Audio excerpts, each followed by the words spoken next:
This morning and afternoon we are going to talk about the laboratory quality assurance. We discussed the test methods, the first manual we have produced, and I was showing you that the manual for the test methods and the manual for the quality assurance is kind of interlinked, so we will develop our test methods based on the instructions given in the manual, but then we also need to consider the quality assurance, of course. This is when we have implemented a test method and it works once. We have to assure that we have a continuous quality of the tests, and this we basically do by management of the quality. And if you see the laboratory process and the sample received in the laboratory, then you do your normal test, and at the end you will have a test report which gives the customer client the result. And however, there are some technical requirements that have to be considered that influences the correctness and the reliability of the test performed. And we want to know which are the ones, and we define them in order to manage them. And we also need to know on the certain requirements, and they have not been defined by us. I mean, they are well known. And factors that determine the correctness and reliability of the tests are technical requirements, factors, and human factors. So we have here the personnel that could have an influence of the test result, of course. They need to be trained and need to know what they are doing. Then also the accommodations and environmental conditions, the test and calibration methods, method development, equipment, measurement, traceability, sampling and handling test items. And this we have covered in our second quality assurance manual. You all have read it. It more or less relates to the technical requirements except personnel in order to assure the quality. And we have 12 chapters. You can read them down. We will also now discuss the certain aspects if we go through. It's the accommodation and the environmental conditions, the laboratory service and maintenance, like preventive aspects, personnel, equipment maintenance, the reagents and culture media, sampling, preparation, handling of items. We focus a bit there as the link between laboratory and competent authorities. Then test methods and validation, measurement, traceability, calibration. Then also we have a separate part on reference materials, certified reference materials, because they need to be used more and more, and also more requirement by accreditation bodies. Then reporting of results and the quality assurance per se, as required also by the ISO 17025. And then shortly, we spell out some requirements that are required by the 17025. What we did is we gave a lot of reference in the manual. So you will read the basics. Many of you might know that this is really important to consider in order to have a good test result. But then there also is reference which you could follow up. And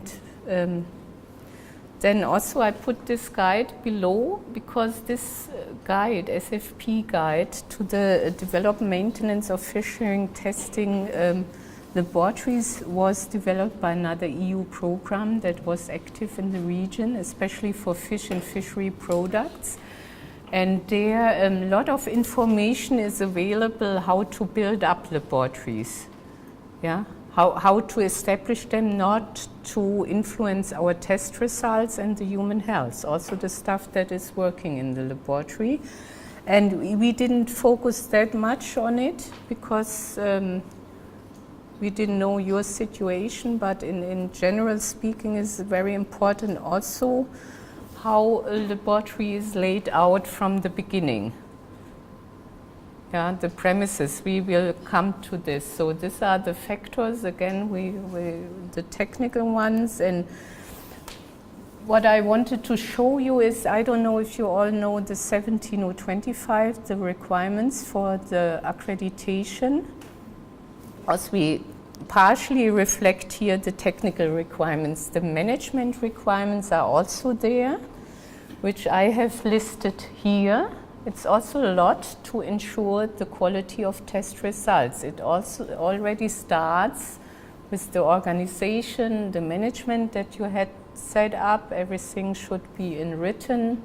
Then review of requests, tender contracts, very important to understand what the customer wants and which test they want, how they want to have the results expressed. Then the purchasing, the complaints, corrective, preventive action, this is also quality assurance measures. But this we haven't covered in the manual. Yeah, this is very relevant if you want to implement a 17025, because everything needs to be in written, the documents need to be controlled, any person needs to know what they are doing, we need to have standardized processes. And we have to record. Then also we want to see constantly what is not working. It's the same if we do PTs. At the end of the day, we get some information what is maybe going wrong in your laboratory. And this we can use to identify the cause that led to this. And it's the same, we have this in the management part with our processes as well. There should be a procedure implemented to more or less constantly monitor if we are on the correct way. And if not, this will be analyzed and hopefully rectified. So there's also this instrument of the internal audits, which looks at the system more or less, because the implementation of the 17025 system and all the requirements.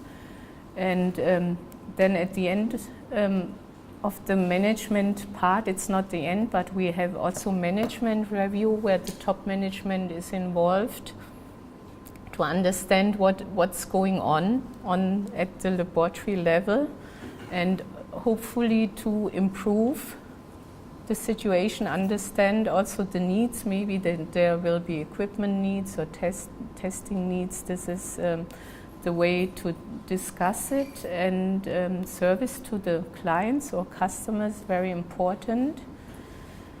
Also, I mean, that you understand their requirements. They could also be allowed to have a look at your laboratory, what you are doing. This, but this part we are not covering with the manual. This is more or less our requirements by the ISO 17025. It's also an ISO standard, which needs to be purchased, and there will be a new revision, I'm not sure next year or year after.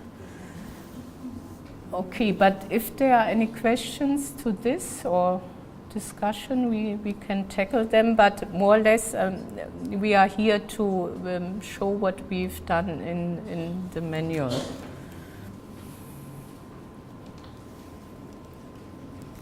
So now coming to our first part, the accommodation in environmental conditions. I mean, if you build a laboratory and you need to specify this laboratory, you already have to know how it should look like and how it should operate, and the laboratory facilities, including also your energy sources and the lighting and the environmental conditions. They must always be as such, not to facilitate the correct performance of the tests, and also to ensure your safety, of course. So therefore, laboratory layout should be planned by experts and should be also consider your chemical and microbiological tests, and it should facilitate all elements of the testing, and it also should know where to separate areas in which there are in which you have incompatible activities. Very importantly, the layout should be as such not to contaminate the sample during the sample flow, and everything has to be arranged so not to minimize risk of cross-contamination. It's very important for the microbiology, and this is also very emphasized in the 17025. It would be good, of course, if you work in a laboratory that considers this from the beginning. So you have separate rooms for your instruments, you have ideal layout of the microbiology, but if not, then you might need to arrange, or you could organize it also by management. Then what is written, what we have covered, and it's also written by the 17025, is the access to the laboratory and security. It sounds like, okay, this has to be done. We just saw that one of the laboratory we are working with has received non-compliance during the 17025 because they had no login guest book for the visitors into the laboratory. So you need to control also who is coming to your laboratory. I mean, the point is they could contaminate the sample, but you need to control. And then also the laboratories need to best would be to be closed, and you have a controlled entry in the different kind of laboratory sections. Then if it comes to the design and floor plan, there are requirements for this different steps in your sample workflow. You have need to have a sample reception that has a bit special requirements, because there the sample has to be entered and has to be coded and then divided into the different sections.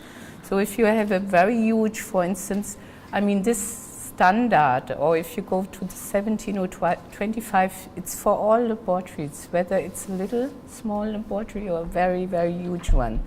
So sample reception is always a central point. So you need to have a special place where the samples are received, where they are coded and then distributed. Also, you need to have a certain storage facility there close by. It could be the same room or in the floor to store your samples, and the staff in the sample reception has to know how storage conditions are nowadays. Very laboratories have this LIMS system. I don't know if you heard about this, laboratory information management systems, where you can have online system where you can have with the barcode, you enter the sample and then the information goes electronically to the different laboratories. And then know already what they need to test for the day, and then also the results are coming back via this system to the sample reception that are often signing the reports. And we need also special requirements for balance rooms. I don't know now about your situation. I mean, if it's an analytical balance, the balance shouldn't be influenced by the environmental conditions. So we have balance rooms where we have a stable table and to keep the accuracy. Should also be air conditioned in ideal cases, but not blowing on the instruments.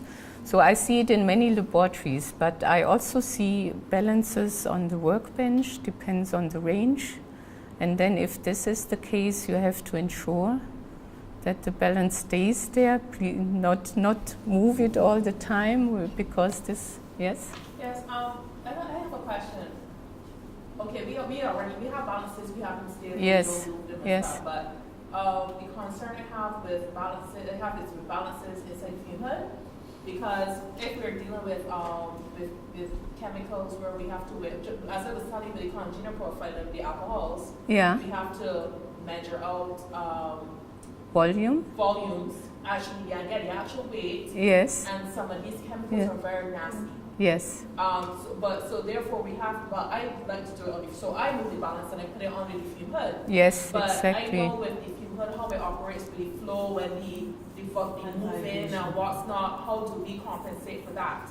Because that's a good question. I don't. You're not supposed to move a balance. I understand that, but I'm not supposed to kill myself either.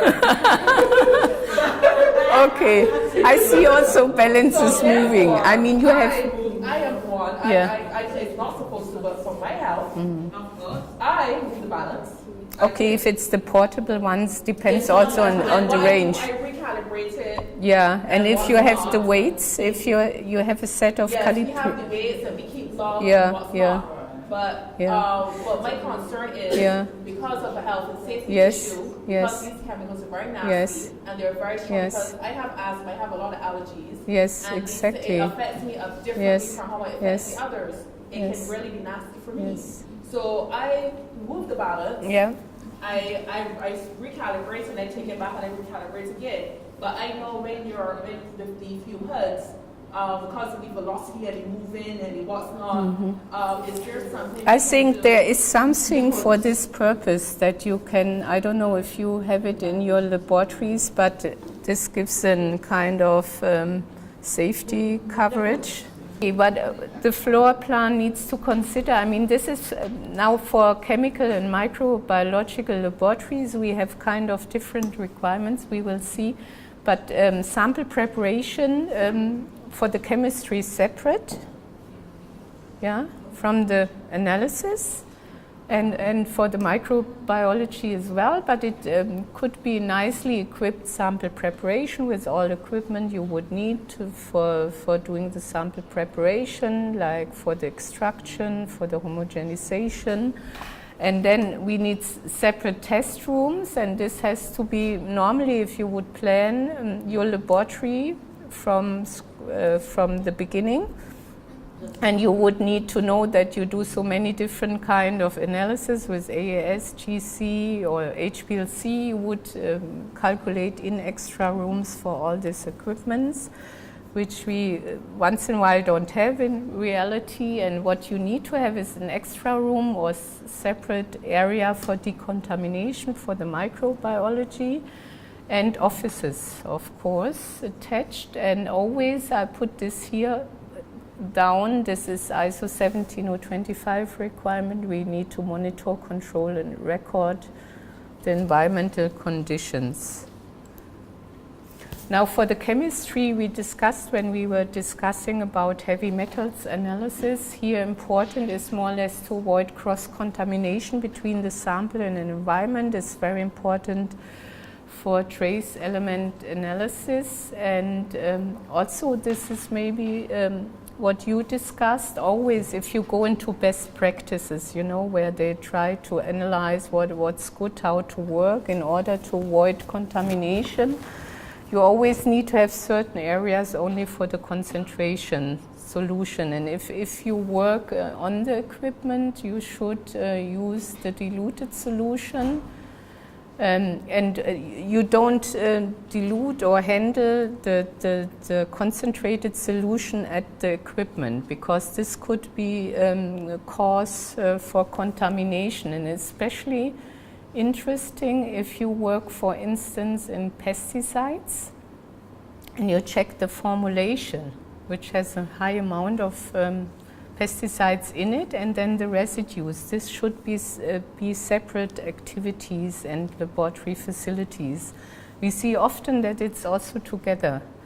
I mean, and this also should be considered, that you would need to have two different spaces for this, and then also with the spillage of your standards or solutions, you have to be extra careful.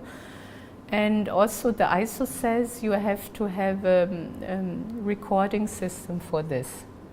that you could trace back, you know, and something if your results wouldn't be favorable, that you also could trace back. And you should have separate washing places for glassware. I don't know if you have washing machines or if this has been done manual.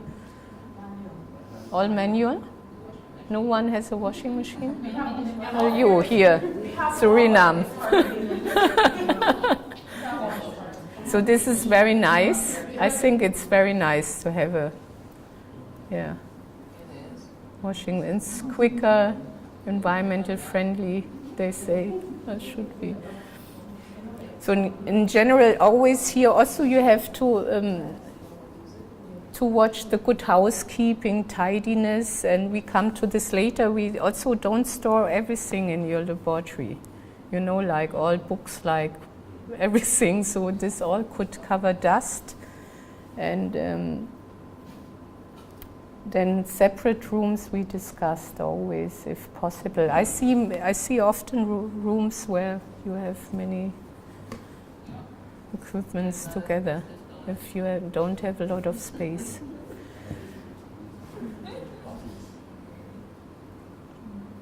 But if you can plan your ideal laboratory, it's really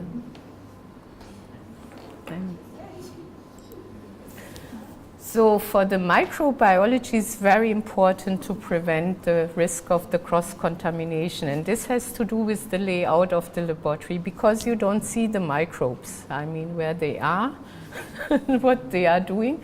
So you have to separate the rooms and areas, and there's always this principle, don't go back. And you have to have certain areas for sample preparation, for working with the pathogens, with the media, cleaning of glassware, and preparation of culture media is also extra. And then you have decontamination area. Ideally, you have 2 autoclaves, one clean, one dirty. Who has this? You all have it? Oh, good. Is it in one room? Yeah, good. Good. So this pathway should never cross. I mean, in this case of the clean and dirty, of course, and then the pathway of the contaminated waste should be isolated. There are also requirements what to do with the waste you have decontaminated. I don't know what you do. Normally it should be incinerated, or it should be.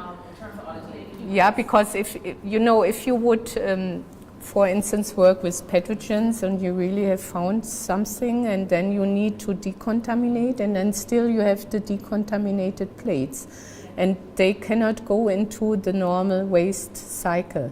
So they need to. Also, after you did, so what do you then do with it? Autoclave and dump. Dump it normally. Normally, because Yeah. it's already been. Yeah, but there are national requirements, and normally you have to discuss if there are special, special places to bring this hazardous waste. Okay, for the microbiology, we should also have some laboratory codes, and they shouldn't be brought outside. I mean, we discussed this with Christina yesterday. Yeah. Because I also went to the biosafety level. You will see I checked it for you because we had discussion yesterday. And in any case, if you do the animal testing, I don't know if someone of you does it, not, then you need extra room for the animals, of course. Besides, if it's been tested, then you need to have a separate air-conditioned room for the mice. And but okay, if you don't do this, also there might be also national legal requirements on this. But okay, like the trend might be also to come away from this animal testing over time and then use HPLC method. The idea is don't get into it in the first place. Yeah, yes. It's very old traditional method, yes. And it has also implications, and it's costly, I think. You need additional personnel. Yes.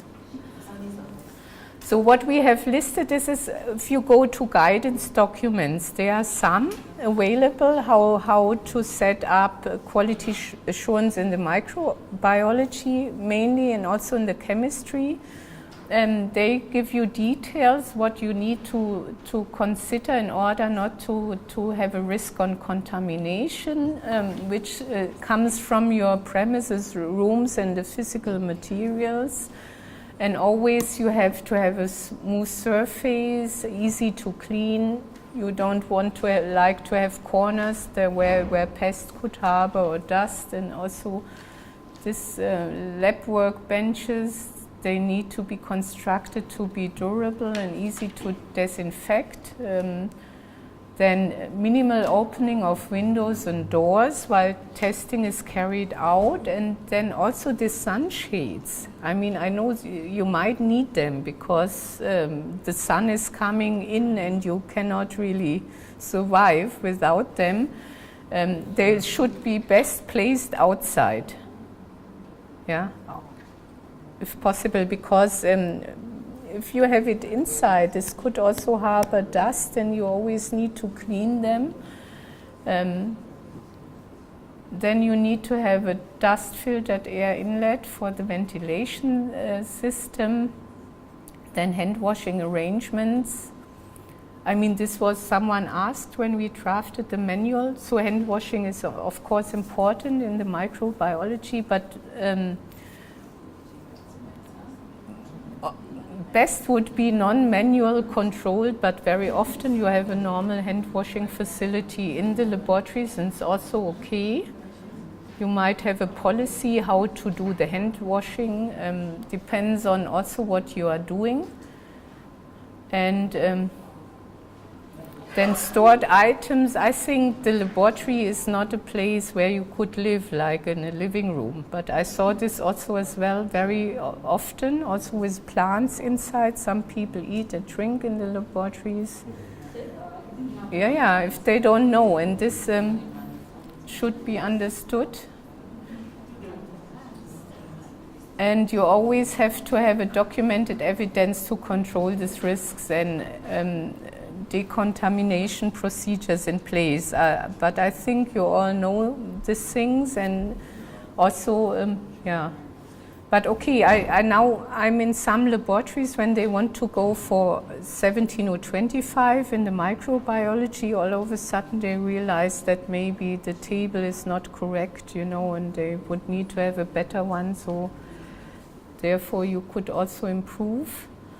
But what you need to do in your laboratory, having the strict quality control in your sample workflow, sample identification, labeling, testing, analysis and documentation of your results, like in the process.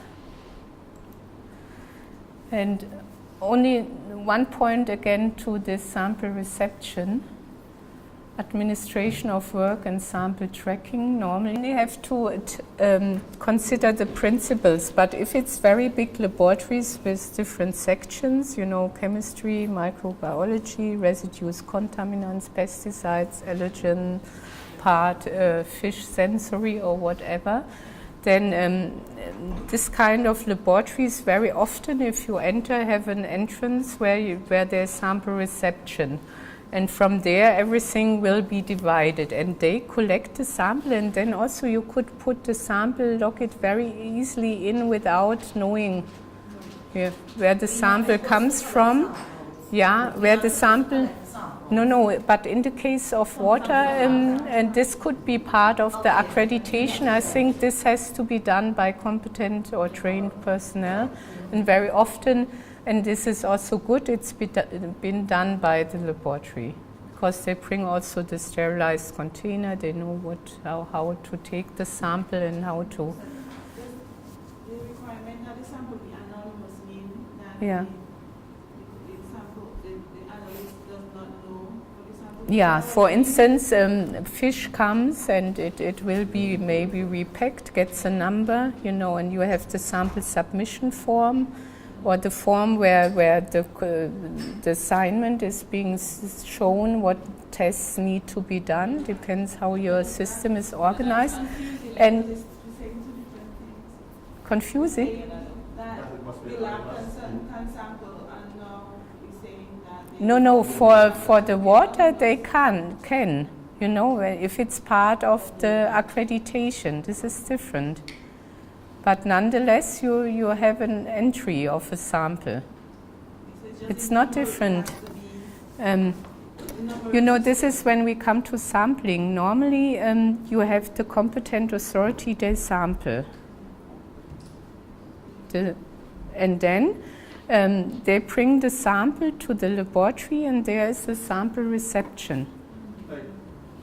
sometimes you have to wait to have. And if now the laboratory samples in case of water, this is very often the case, then it might be that he also brings the sample to this sample reception and it goes in. You know, it's not a... For example, the bottled water people on the island, they bring their samples to test tubes. They pay for the testing.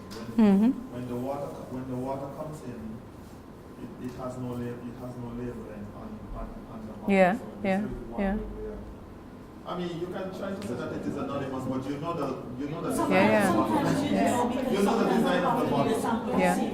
You know the design of the bottle. But I can't. You know, there are also cases, you know, when the laboratories are smaller, it just goes to the laboratory without the sample reception. But normally, if it's bigger, you know, in Alicia, in your case, you don't have extra sample reception.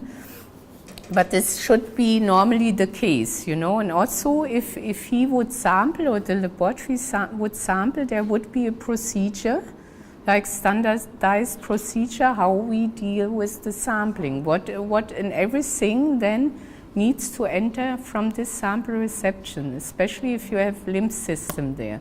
So also if he would sample, because he knows how to sample, then it goes in like this way into the system. And then you need to divide, for instance, once in a while a sample to the microbiology, to the chemistry, and then you have to know how to do this, and it goes different pathways, and then also you might need to store from there first, and then divide, and also you store maybe some more of the sample there. And how long you store, and it's also entry is not for everyone there, yeah. But many laboratories have this, so it's a common thing.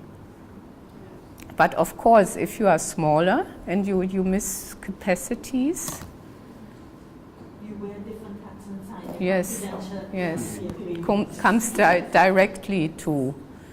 But with the sampling, normally, while we are talking about competent authorities, laboratories, it comes with the inspector, and then we will see they have to agree the sampling plan. And always we want to have trained then personnel. And with water, very often it's a requirement that the sampling is being put into scope of accreditation. And then you could decide if the laboratory does it. This is the link from the laboratory to the competent authority, because you are working for one. These are arrangements. Okay, this is, you see, if you don't have this, you can also, if you define your process and you say this is being taken part here, it would be okay, but everything has to be in written. And this is the same, you know, you said it's different things, but if you have one procedure now, yeah, and telling you exactly how sample reception works, and then this gives information to all of your people. If it's bigger organization, they would all know how it works. And you could also have a training, and then also you will have from this process, you will have a sample that it's numbered. And this number goes also through the system. This later gives also traceability. This is also required, that you could any point in the laboratory come from the number, maybe, and you could trace back everything. And this is also during accreditation, they will follow up strictly. And then with everything from this number, you know, has to be traced back, and this is by recording. Or what happened in the chemistry? They spilled something. What happened in the microbiology? Or they did this and that. You know, the balance was brought into another room. Maybe this is why we don't have good results. And everything needs to be recorded. We have these two sets: documentation, instructions, yeah, what to do.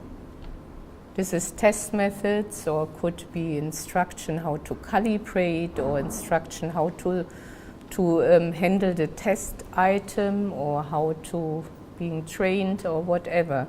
And then you have this process of recording what you do. Your raw data are recorded, your test results.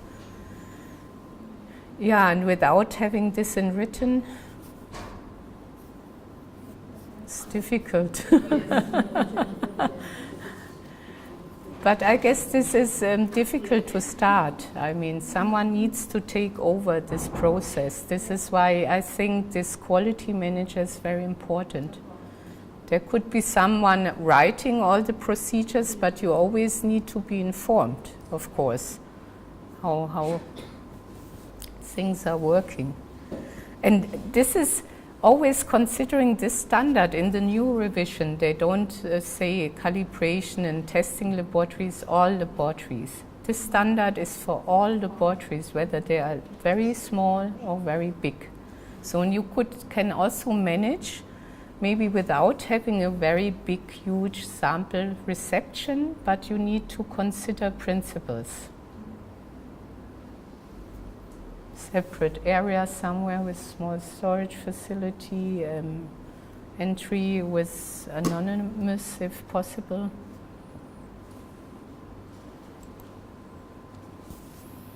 Now coming to the next point, laboratory service and maintenance and inspection.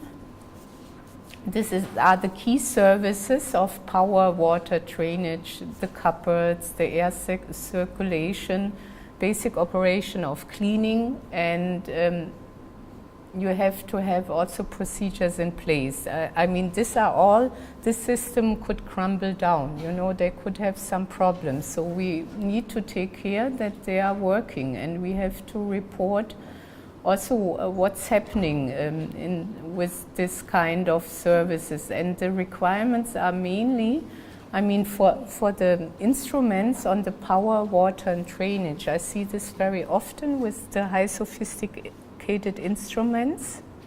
You know, if they have no stabilizer, they won't work. We see this really very, very often. It takes for them a very long time to come to a stable measurement. So you need to consider all these requirements if you purchase instruments. That you need to have a stable power supply, backup system, UPS system, generator, because normally, I mean, if someone is waiting for test result, I mean, see, would be the case, consignment is somewhere waiting and they wait for test result and you say, oops, power cut, might be half a day, then what to do? I mean, and therefore for laboratories working in this field, they need to have a generator in place, yeah. And also the foam cupboards, they need to be maintenance, like we heard before. It shouldn't be flooded every year, and you need to have the filter checked, and air circulation and air conditioning system should also be inspected, maintained, and filters should be replaced. This is all also preventive, and then best you would, in the microbiology, could work under laminar flow cabinet. But also I checked this with the biosafety level. You could also work without laminar flow cabinet, depends on what you are doing. Yes, and then work environment also, the tables, everything should be in order, fixed, repaired, cleaning plan in place, waste disposal, general laboratory waste. disposed, pest control, and the environmental monitoring. I mean, these are the points to consider. So this, again, you have to monitor environmental condition, and this is ISO 17025 requirement. They are quite strict in this, because especially in the microbiology, you don't see what's going on, and you always need to monitor the temperature, humidity, and you do air monitoring, and you have to have also very good cleaning plan in place in any room. Yes? Do you know what kind of filters, or if there's a special type of filter that would be suitable for the AC, or just the regular filter that people use? So I'm not a total. Normally, normally you have to have a company that takes care, and there is, for instance, in Germany, it's a legal requirement that the filters are changed and checked every year, because what we know is that Legionella can spread, for instance, from the systems. Yeah. The microorganism could also harbor in the system, and so this has to be checked. I would suggest, shall we go for lunch and then you can discuss this further? Because this is all the preventive activities that you should have someone that takes care. I don't know if this is. So I think we do a lunch break and then we continue after lunch.